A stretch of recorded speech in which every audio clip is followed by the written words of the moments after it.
Welcome to Xtreme Fab. Xtreme Fab is a parts application, tagging, and fabrication program that's meant to work in AutoCAD.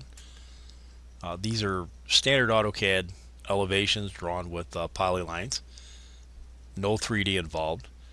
The purpose of the program is to allow you to apply any manufacturer's parts, what I have here is some Conair parts, rapidly to your standard 2D elevations without going into 3D. So what I'm going to do first is show you the Extreme Preferences dialog box. You have your support paths, you have your tagging standards, and Xtreme Fab has two tagging standards. Option 1, where your parts represented is represented by a letter, such as B. If you had a back member, it would be a B, or a cover, a C, whatever you'd want to name it. A number represents the properties of the part, the width, the depth, an angle, finish, color. And the A would represent the length of the part. So if you had a part that was tagged, it would be B2-A. If that part changed, if you had a sill and you had a back member in a sill or a mullion in a sill, that could be a B1. And if your horizontal had a back member, but it was a different back member, then that would be a B2. That 1 would change to a 2. The A would represent the length, so if you had a mullion that was 24 inches, that would be an A. If the same mullion was 18 inches, that would be a B. So it is represented by a B2-A or a B1-A. Option 2, the B represents the part, or the letter represents the part, and the number, if anything changes, that number will change. So there is no third letter representing the length, so it would always be a B1, B2, B3. So if anything in that part changes, it would change the number.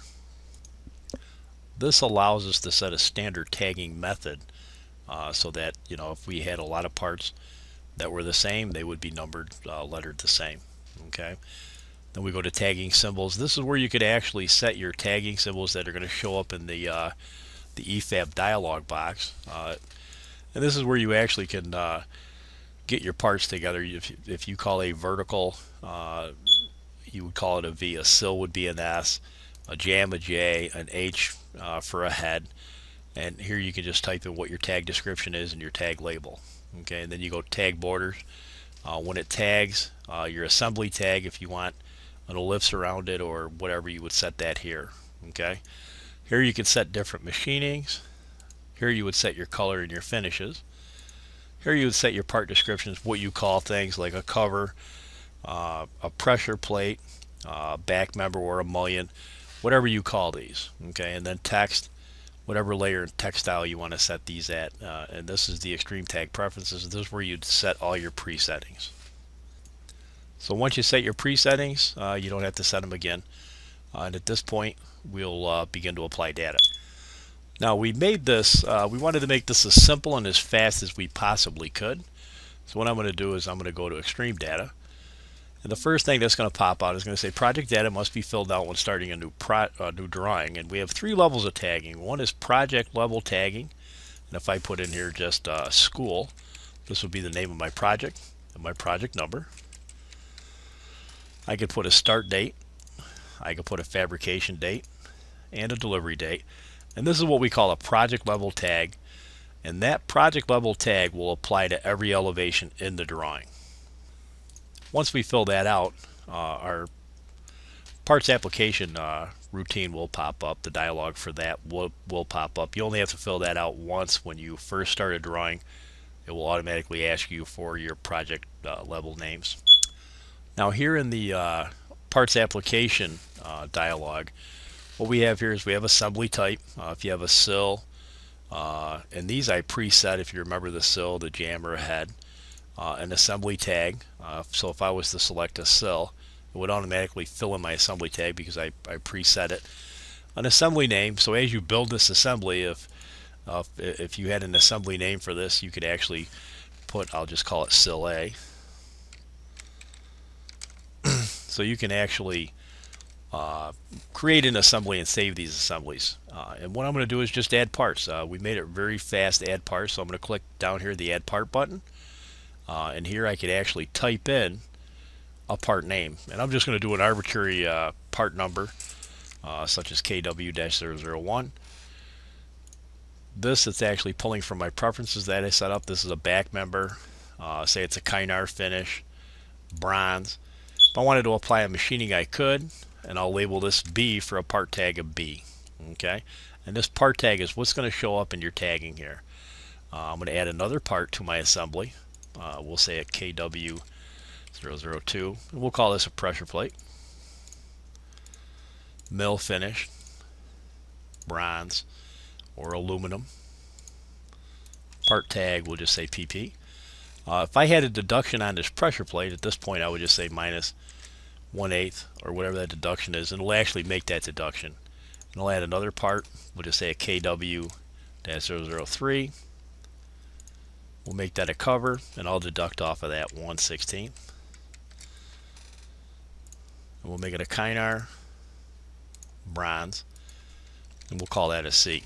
Now at this point, I've listed the parts that are in my sill member. So now I'm going to select my parts on the drawing that is going to attach to this, and I'll select my sills here. And at that point, I'm going to save my tag data, and now it's going to calculate the tagging sequence. It's going to go through and it's going to actually apply all these parts to that. It's going to pick up the length, the height, the width, and all them parts and all that material has been added to these rectangular sills. So far so easy. So now what I'm going to do is I'm going to restart it, and my next assembly would be a horizontal. So I'm going to add a part, and I'm going to say it's a different back member, so I'll do KW-004, and it's a back member, and I got to finish a Kynar, color bronze, and we're going to call this a back member again, and we're going to do a different pressure plate. The first one was a perimeter pressure plate, so we'll do KW-006 pressure plate, and I could label this perimeter pressure plate if I wanted to. And you don't have to fill this in if you don't want to put a color to this. We'll just call this a P. And then I got the same cover cap, so I'm going to use the same cover, and once you apply that, if you just click, it'll actually fill these in if you want them to. And now I'm going to just select parts on drawing, and I'm going to select my horizontals, and once again I'm going to save tag data, and it's going to calculate the tagging sequence. It's going to go through and it's going to figure out all the different tags, and at that point it's going to apply all the parts. And here once again it's picking up the length, the height. Left turn is like you would be on a saw, would be a miter. If your saw turned to the left, or if your saw turned to the right, left tilt and right tilt would be a compound miter. If your saw turned to the left or the right to tilt to get a compound miter.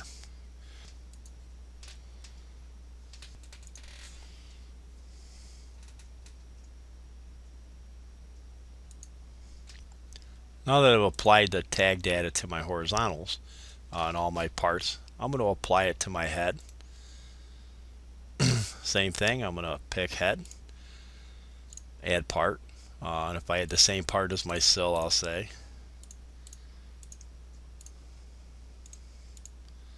and I had the same perimeter pressure plate, and if I had a different part I could apply a different part. But the whole purpose of this is it allows you to add parts just by typing them in real quick. Like I'll select my head members here, save my tag data, and once again it's going to calculate the tagging sequence. It's going to run through and it's going to tag these parts.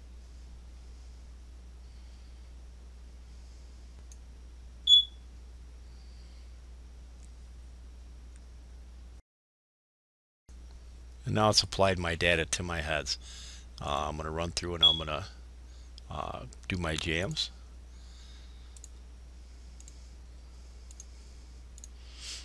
And I'll do a new part for my jams. 007. Part description, once again, back member.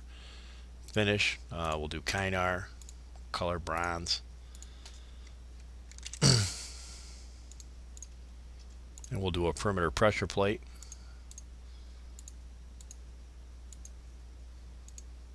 course the same cover.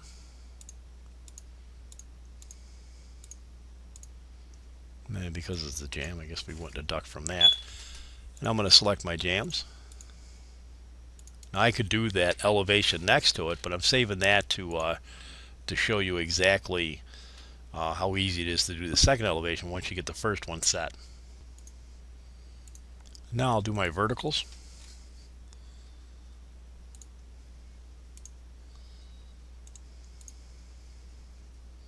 And I'll type a new part for that. Why not?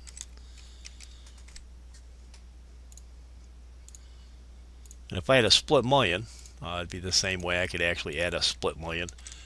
So say if I had another mullion here, I could actually add we'll call this a split mullion.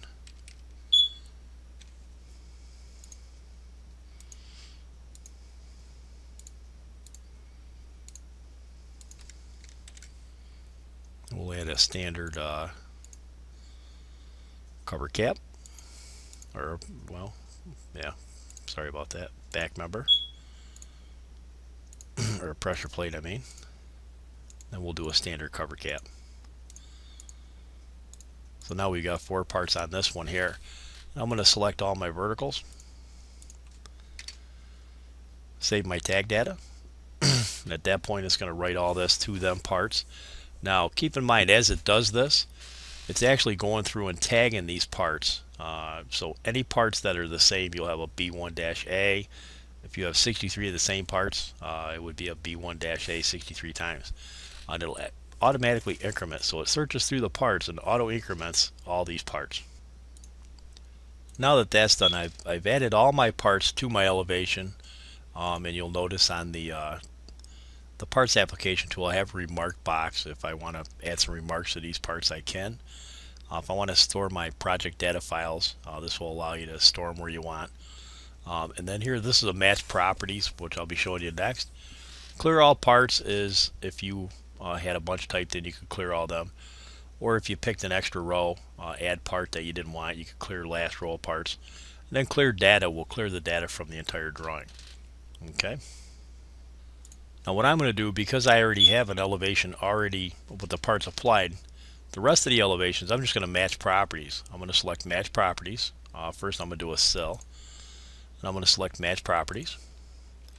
And since I already applied this sill, I'm just going to select that sill, hit enter, and it's going to bring up them parts. And I'm just going to select the parts on my drawing I want to apply this to. So I'm going to select these sills. So once you have your parts in, you can just select a part, match properties, it'll pull those parts back in. Now I'm going to save that tag data.